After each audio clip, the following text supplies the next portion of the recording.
I know you got a lot of moves to make. Maybe I could ask you one more question. Cool. I was checking online, and they were saying you was into the tech world. Are you still doing that? And if you could talk about that a little bit, Yeah. TechCrunch, RecordGram, or anything else that you might be working on or promoting or got going on. Yeah, I think in life, man, what I realize is that everything we do as people in life, man, sometimes that whatever happens is it either A is a lesson you learn to move into something else, or B is just pushing you to say, hey man, like you got to move into this in this world. And technology was something I've always been interested in. And I remember coming out of this lawsuit. This was like around 2010, 2012, sorry, 2014. I said, yo, I want to really focus on like, something different. And technology became that focus for me. So we actually, myself and a couple of my business partners, we created a startup.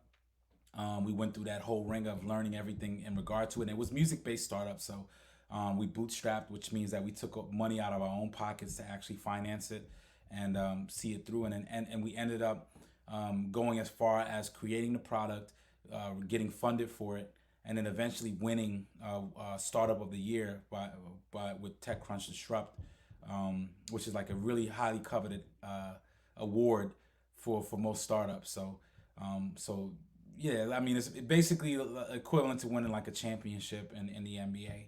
Um, so it was my first taste of whatever I put my mind to, I can accomplish it. Since then, I've been really heavily involved in the tech space, and I choose to kind of get involved more on the blockchain side, which most people may think of as like cryptocurrency, things like Bitcoin, Ethereum, Litecoin, but I'm more on the blockchain side technology, because what I've realized is that technology allows for transparency. So I work with a lot of companies who are trying to build music on the music side or music verticals within their establishments to kind of help them understand how the music industry works, so that I can play my part in pushing the culture forward and helping for a more transparent music industry. So yeah, I'm involved in the tech side. I wake up, I eat, sleep, and breathe it.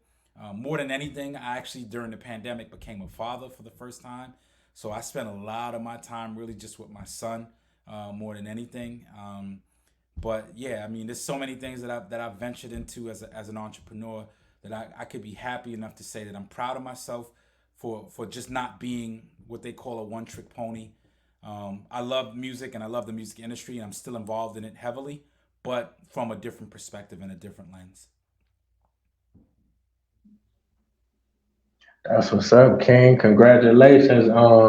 Man, I mean, it's good to hear that. You know what I'm saying? Technology is here, it's the future. But I mean, even if whatever you decide to do, man, you like I said, you affected a lot of people's lives. You know what I'm saying? With the music that you have created, and like you say, you continuing to be hands on with the music, but just behind the scenes. You know what I'm saying? Yep. Which is that's probably even better. You know what I'm saying? Yeah. So.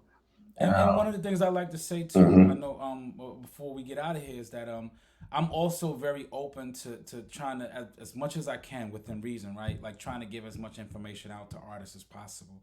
I think that is natural for a lot of people to think that they got it all figured out, and I understand that. But there's also artists out there that are still trying to figure things out. So if you're an artist and you're listening and you're out there, you want to reach out and ask a question, even if it's a simple question. I try to do my best and actually getting back and answering, just to give some insight as to how things work. I don't know everything, but I do know what I've been through and the trials that I've been through. So, I'm always willing to really just spread that knowledge when I can. Oh yeah, no doubt, man. It's definitely appreciated. Now, what's the best way for them to reach out to you? Are you on social media? You got a website, or should they just catch you in traffic? What's the best way? I guess either or option works, but I think for now the easiest way usually is probably social media.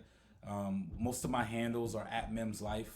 I'm not the biggest on social media when it comes to like, showcasing my life or things that I'm doing, but it's still a great way to reach out and like I said, if it's a question that I can answer, I'll try my hardest to do it. And bigger than that, man. I mean, I'm still a music lover, and I enjoy the actual art art side of it. So I'm always willing to hear some of the new stuff that's coming out.